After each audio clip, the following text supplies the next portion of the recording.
Bugun erta tongdan yurtimiz ko'chalari chiroyli maktab formalari kiyib, sochlariga oppoq bantlar taqqan, qo'llarida rang-orang turfa gullar ko'targan maktab o'quvchilari bilan to'ldi. Ularning yuzida hayajon va o'zgacha quvonch. Zero, har bir kun bu yangi imkoniyat. Har bir kun bu kelajak uchun poydevordir.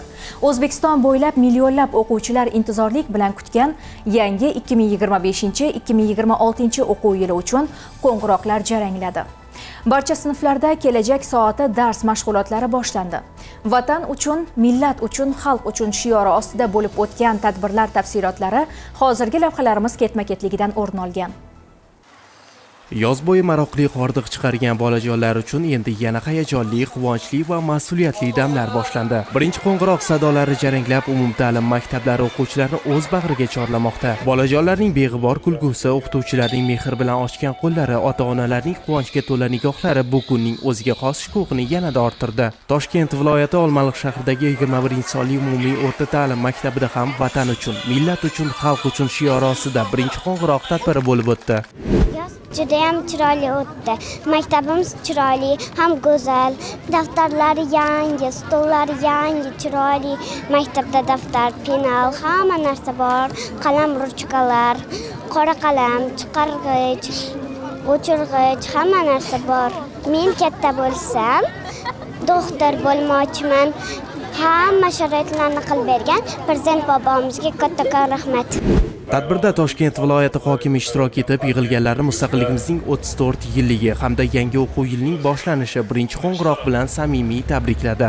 Mamlakatni bayrog'ini eng yuqori cho'qqilarga ko'tarilgan farzandlar yetishiga biz tilakdoshmiz.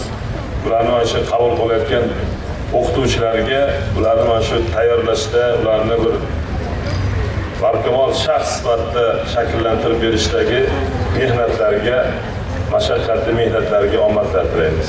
Katta rahmat hammangizga, bugungi bayram muborak bo'lsin.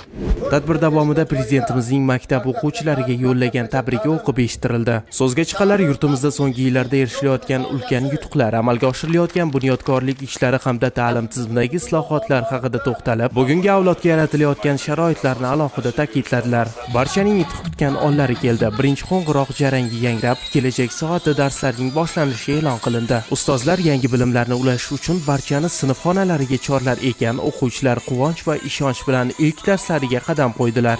Kun qanaqa boshlandi o'zi? Kun juda ham zo'r boshlandi. Kunlar juda ham zo'r, kayfiyatlar a'lo darajada. O'zingiz keldingizmi maktabga? Yo'q, ayam bilan keldim. Birinchi marta kelishdingizmi? Ha. Qanaqa maktab yoqdimi sizga? Ha, juda ham yoqdi menga. Qanaqa taassurotlar bo'ldi maktabda? Maktabda juda ham zo'r narsalar bor. Kitoblarni o'qishda o'rgatadi. Bizga sovg'a beriladi. Qanaqa sovg'alar oldingiz? Ichida hamma narsa bor, sovg'a oldim. Endi nima qilasiz? Yaxshi o'qiysizmi? 5larga a'lo darajada o'qiyman. O'tgan yili 4-sinf bitirgizib, qaldirg'ochlarimni yuqori sinfga o'tkazdim. Mana bu yil 1-sinfni qabul qildim. 4-sinfni chiqarganimda u yerda juda ham iqtidorli o'quvchilarim ko'p edi. Umid qilamanki, hozirgi yangi sinfimda ham shunday iqtidorli o'quvchilar bo'ladi. Yangi maktabni shunchalik prezidentimiz tashabbuslari bilan remont qildirib berishdi. Chiroyli maktabda, go'zal sharoitlarda mana bu yilni, o'quv yilini boshlab oldik. Buning uchun prezidentimizga katta rahmat. Kelajak soati darslari davomida istiqlol yillarida erishilgan yutuqlar, yoshlarimiz tomonidan qo'lga kiritilgan katta g'alabalar hamda milliy tariximizning yorqin lavhalari haqida o'quvchilarga so'zlab berildi.